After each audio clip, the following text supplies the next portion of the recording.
We will, in our foreign relations with the world, the Philippines will pursue an independent foreign policy.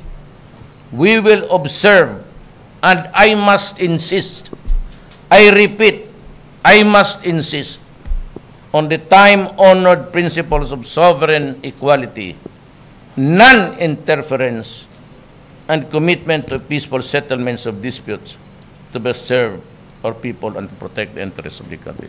In a multipolar world, an independent foreign policy that President Duterte initiated basically makes us flexible in that we are not aligned with any of the contending powers, but there is the potential to be friends to all.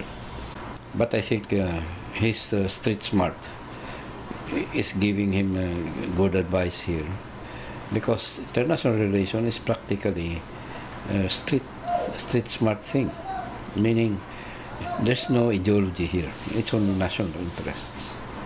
And you should know that if you want to really achieve something in the international relations. Don't believe the US when it says that we are friends. Don't believe China when it says we are friends. You have to see it on the ground level. Meaning, if you're friends, why are you doing this? And so on. So that's the way you should understand him. The main features of that new policy, which is not supposed to be a new policy because it's a constitutional mandate, is that we have normalized relations with all the major powers. First, with regards to the US, normalization means the end of special relations, where we have always favored or aligned our own foreign policy with that of the United States. Remember, one of the first to congratulate Trump was President Duterte, and he immediately appointed the business partner of Mr. Trump as a special envoy to the US. I think the president knows what he's doing. That's the street smart in him. And it has produced some dividends. I think there is a big possibility that there may be a state visit to the US. The second major change is the normalization of relations with China. It's not really a pivot to China, as some would say, because a pivot would mean aligning yourself with China. This is not the truth. Even with the US, normalizing relations does not mean going against the US. It merely means that we are bringing back, or we are bringing the relationship to an equal basis. The third major policy change here is Russia. But this is within the context, of course, of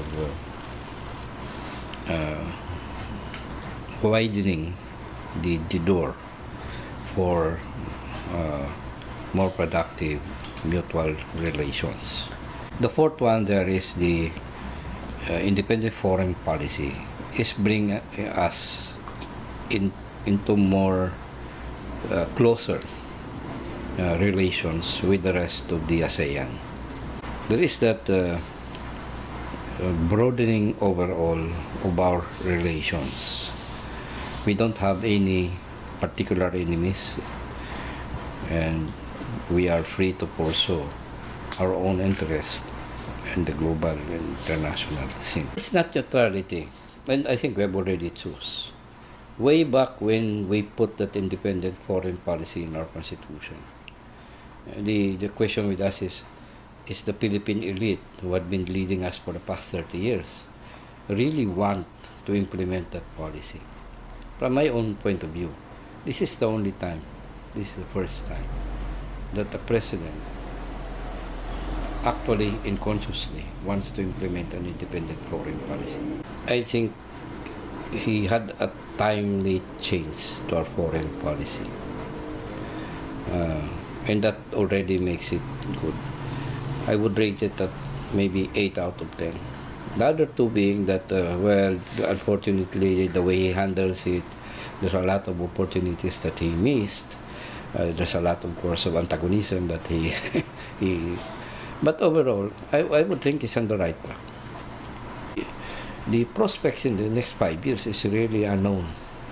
I mean, honestly, if you're talking about it, of course we can list the possible scenarios, but in most of them, the president as an independent country will have the best of it. When bombs stop falling, we are not supposed to target if we know how to play our cards.